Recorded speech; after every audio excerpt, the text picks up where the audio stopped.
Morning. It's Sunday, May 15th. And the other day, Elon Musk put his purchase of Twitter on hold. Now he wants to look at the spam account data. Now, a spam account is a phony account that is set up by people who don't want to be bothered with all the heavy advertising that goes on the internet. So the spam account is a fake account, essentially. And it's just there to divert people who are advertising on the internet away from a person's primary account. And supposedly 5% of the accounts on Twitter are spam accounts. But Elon Musk did not really want to investigate thoroughly before he made the offer. He skipped the due diligence that most people go through before they make an offer. He waved that away. Not too bright. So now he has put it on hold, and now he wants to investigate and get a true figure on how many spam accounts exist on Twitter. Now, he should have done this before he went ahead and made this crazy $44 billion offer. Yes, he's the world's richest man, and some people think that makes him the world's smartest man, but I'm not so sure about that. Because I have ranted once before about how difficult it is to control the things that Twitter is responsible for controlling. So in any event, it's put on hold. Another factor in Musk's thinking might be the tech stocks that have taken a pounding on the stock market over the past week or so. The stock market went down 6 days in a row, and the tech stocks took a heavy beating during that period of time. And Twitter went down 20% in pre-market trading on the day that he decided to put this deal on hold. But it did recover a little bit by the end of the day, and it was only down another 12%. So if you look at the amount of money that he has put into this deal, if he closes at the current price, he's down about $10 billion or so. So maybe that's the reason that he's hesitating, because maybe he has finally realized that this is not such an easy deal. And he recognizes the fact that a lot of advertising is paid for the use of Twitter. And he doesn't believe that the Twitter customers, want to see that much advertising. So he's planning on changing the dynamics of running Twitter and only going to try to recover 45 or 50% of the current advertising rates that are going on there.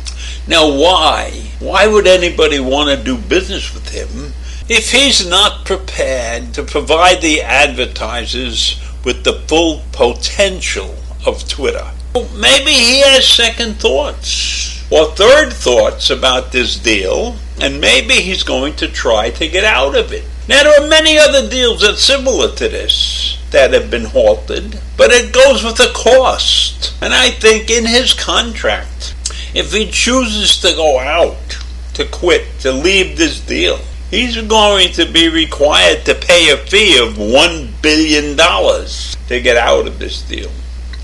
But I guess if you look at the whole picture, paying $1 billion and getting out of the deal is better than investing $44 billion and turning out to only own something that's worth $20 billion. The math is not that hard to understand. So I am thinking Elon Musk finally realized that his compulsive business arrangement with Twitter was not in his best interests. And so he's gone and looked at spam accounts. It's kind of like a phony excuse to get out of this deal. So right now, even though he protests strongly that he's still prepared to go ahead with this deal, I am not so sure.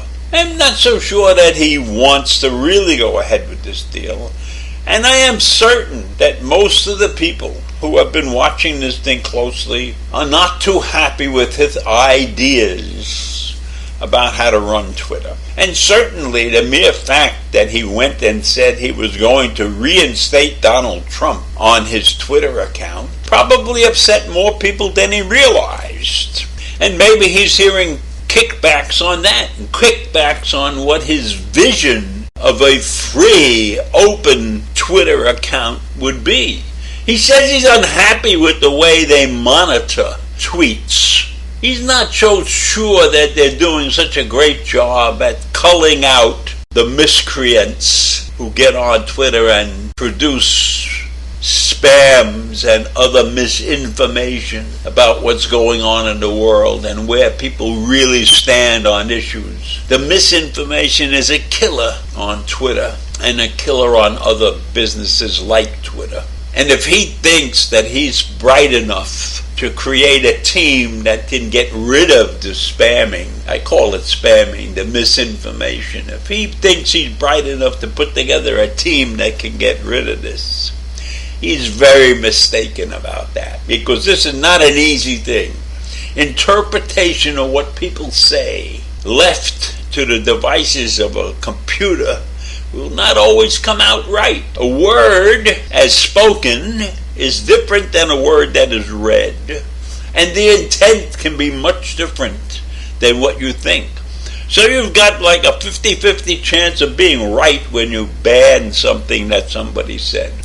So in any event, as I'm looking at this right now, I think that Elon Musk is going to back out of this deal. I think he's realized that it was too impulsive and that it's time to get out, because this does not look like the money maker he thought it was going to be. Because advertising is an important part of the issue here. And if more than 5% of the accounts are spam, that's not good. So I leave you with those thoughts this morning. Have a great day, and I'll see you in the morning. Bye.